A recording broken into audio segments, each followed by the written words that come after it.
Hello student, स्वागत है आपका सुर अकेडमी पे। तो आज है प्रकाश वाले चैप्टर का लेक्चर नंबर 2। अगर इससे पहले आपने लेक्चर नंबर 1 नहीं देखा तो आप उसको जरूर देख लें, तभी आपको ये लेक्चर नंबर 2 समझ में आएगा। ठीक है, तो आज नॉर्मली जो हम बात करेंगे प्रकाश के परावर्तन के बारे में बात करेंगे। अगर समय रहा तो हम प्रकाश के परावर्तन के नियम भी पढ़ लेंगे। और ठीक है, चलिए आगे बढ़ते हैं। हमारा जो आज का बेसिक फोकस रहेगा वो क्या रहेगा कि प्रकाश का परावर्तन क्या होता है। ठीक है, उसको समझने से पहले थोड़ा सा हम एक डायग्राम बना लेते हैं।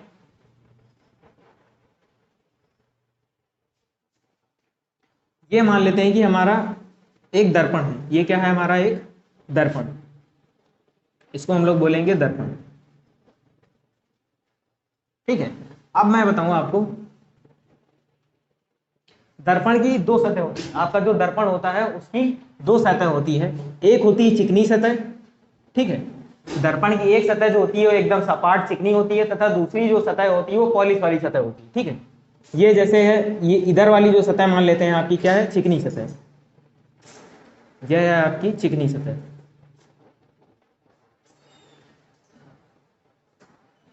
इसके पीछे वाली जो सतह होगी वो होगी पॉलिश, पॉलिश सतह।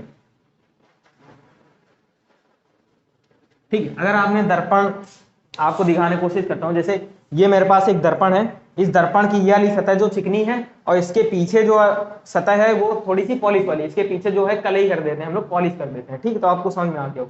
तो मैंने यहाँ पे एक दर्पण रखा है, इधर मैं कर देता हूँ इस तरीके से डैश डैश, आपको पता चल जाएगा कि ये पॉलिश वाली सतह है। अब हम क्या करेंगे, एक प्रकाश की किरण लेंगे।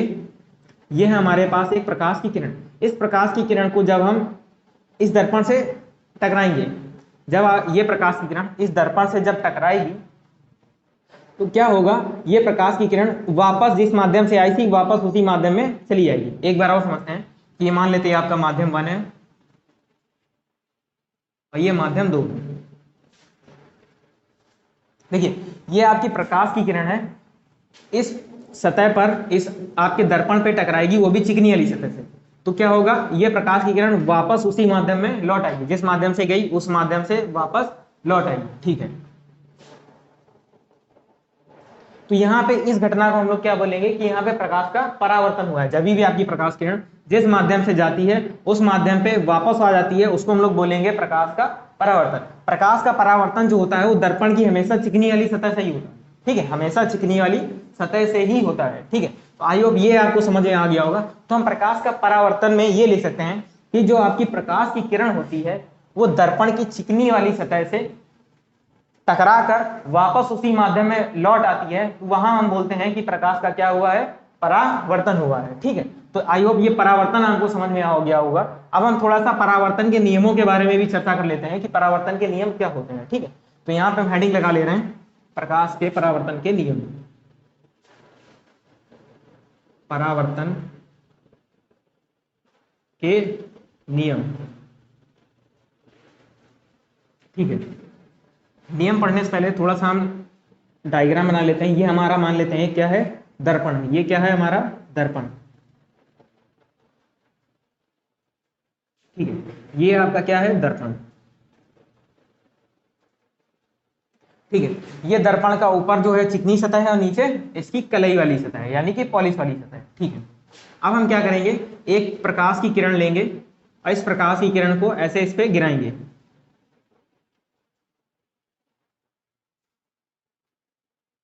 ये हमने प्रकाश की किरण ली और इसको इस दर्पण पे हमने गिराया, दर्पण की चिकनी वाली सतह पे गिराया। ठीक है, अब ये प्रकाश की किरण दर्पण के जिस भी बिंदु पे गिरी है उसको हम लोग बोलते हैं आपतन बिंदु। क्या बोलेंगे?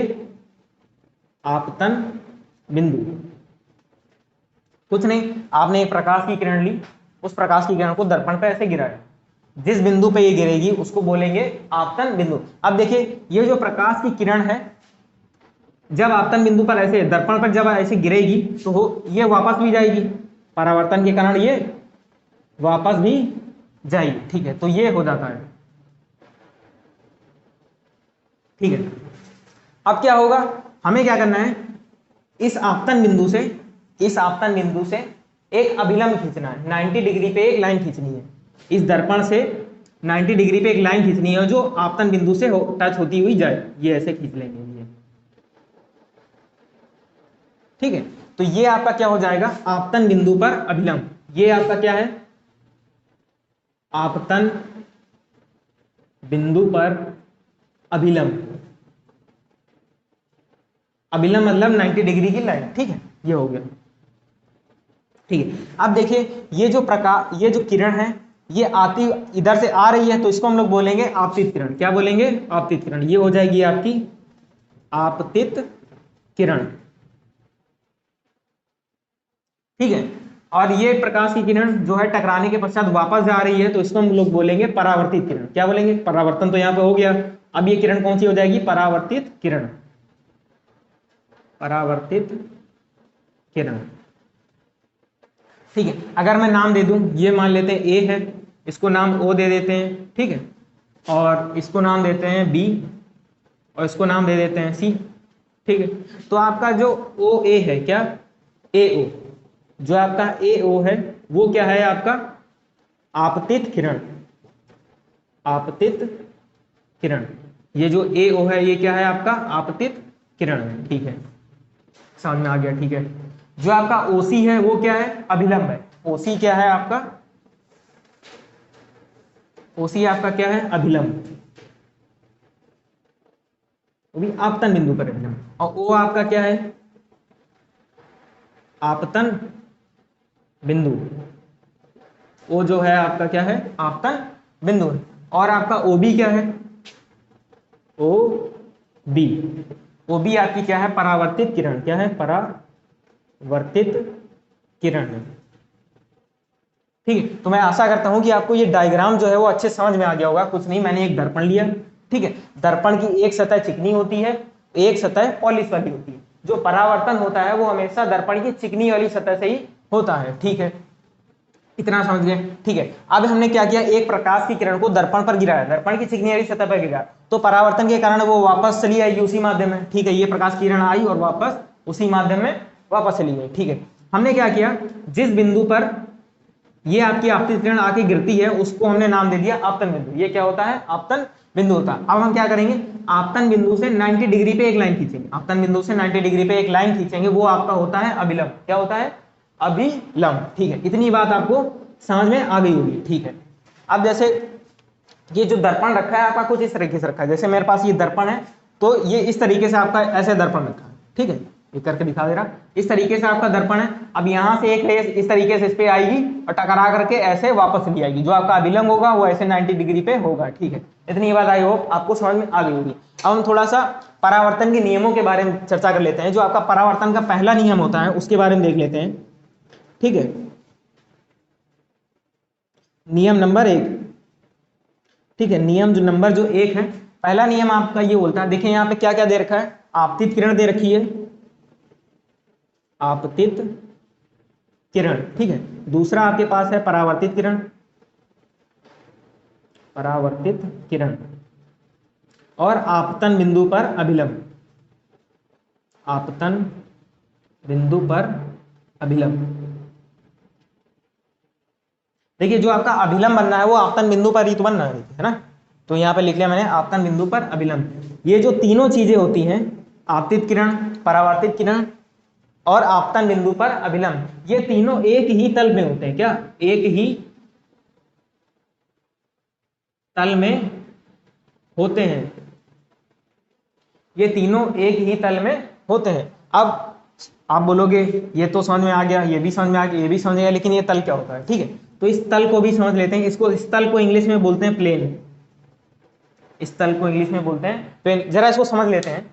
जैसे तल क्या होता है, मेरे मान लिया मेरे पास ये मार्कर है। क्या है, मेरे पास ये एक मार्कर है, आपको नहीं दिख रहा तो इधर देखिए, मेरे पास ये एक मार्कर है। अब मैं बात करूं कि इस मार्कर, ये मार्कर मेरे हाथ पर रखा है, तो इस मार्कर का तल क्या होगा, इस मार्कर का तल होगा जहां पे ये रखा है। ठीक है, अब मेरे हाथ पे रखा है तो इस मार्कर का तल क्या हो जाएगा, मेरा ये हाथ हो जाएगा। ठीक है, अगर मैंने इस मार्कर को ऐसे इस बोर्ड पे रख दिया तो इस मार्कर का तल अब क्या हो जाएगा, ये बोर्ड हो जाएगा। ठीक है, वैसे ही हम यहाँ पे देख रहे हैं, वैसे ही हम यहाँ पे देखेंगे कि जो आपकी ये देखिए आपतित किरण है, ये आपतित किरण आई, ये परावर्तित किरण आई, और ये जो आपतन बिंदु पर अभिलंब है, ये तीनों इस बोर्ड पे ही तो है।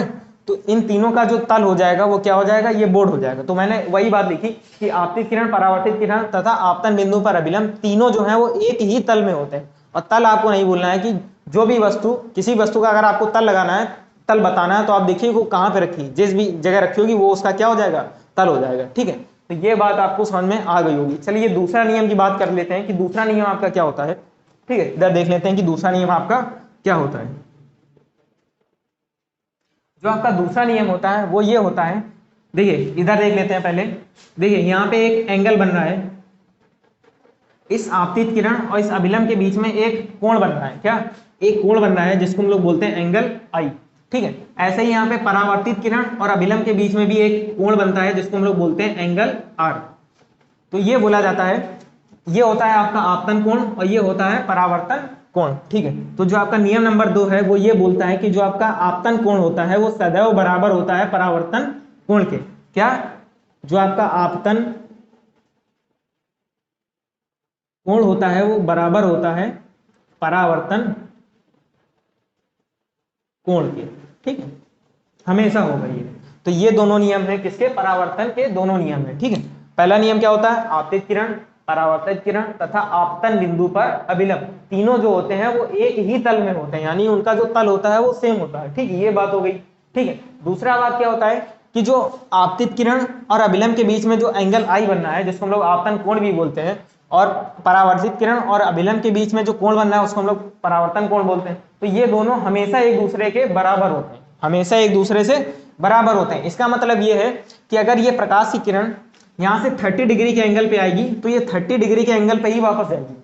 मैं क्या बताया, अगर ये प्रकाश किरण 30 डिग्री या 90 तो नहीं, अगर 60 डिग्री के एंगल पे भी आएगी तो ये 60 डिग्री के एंगल पे वापस जाएगी। कुल मिला के जो एंगल इधर रहेगा वही एंगल इस साइड भी रहेगा। ठीक है, तो ये आपको समझना है।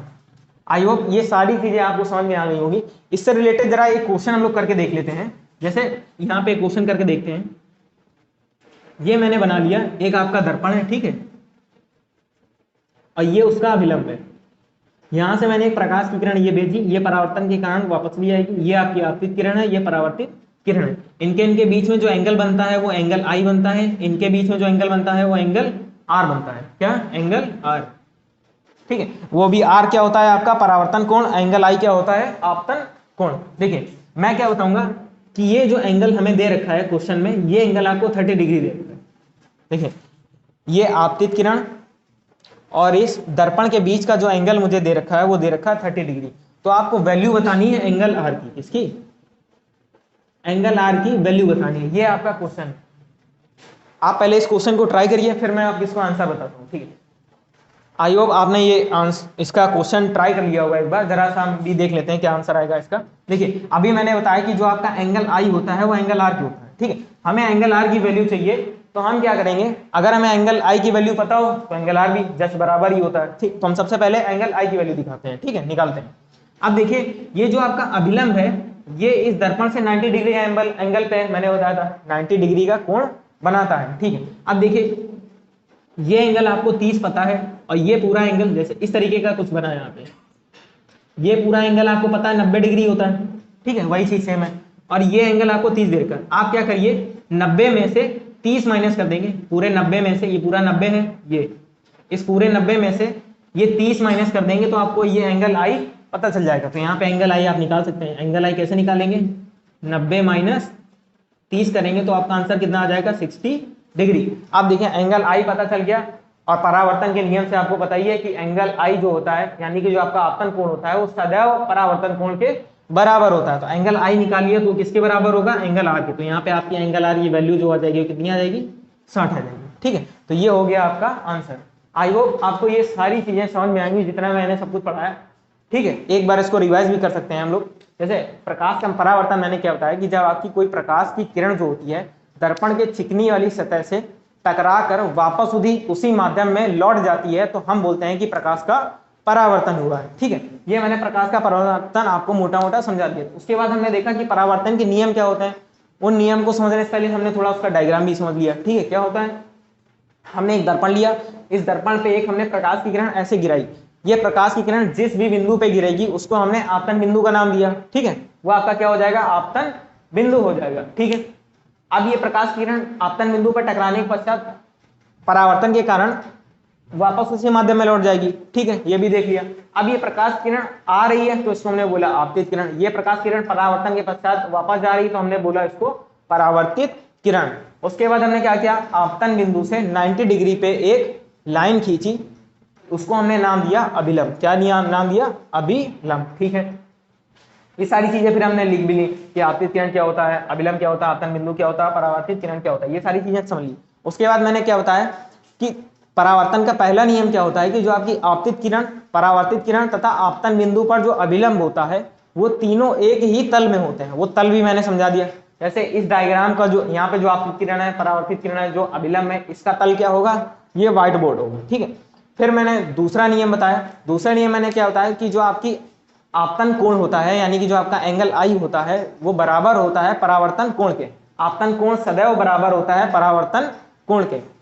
तो ये सारी चीजें हमने पढ़ी। ठीक है, तो अगले लेक्चर में हम क्या बात करेंगे, अगले लेक्चर में हम दर्पण के बारे में बात करेंगे कि आपके दर्पण क्या होता है, दर्पण के प्रकार के बारे में बात करेंगे। ठीक है, अगर आपको ये वीडियो अच्छी लगी हो तो आप इस चैनल को सब्सक्राइब कर सकते हैं आगे के लेक्चर्स के लिए, ताकि आपसे एक भी वीडियो मिस ना हो, और पढ़ाई करते रहिए। ठीक है, और आपको क्या करना है कि जितने भी आपने पढ़ा है आपको अगली क्लास आने से पहले इस सारी चीजों को रिवाइज करके रखना है। ठीक है, तब तक के लिए जय हिंद, जय भारत।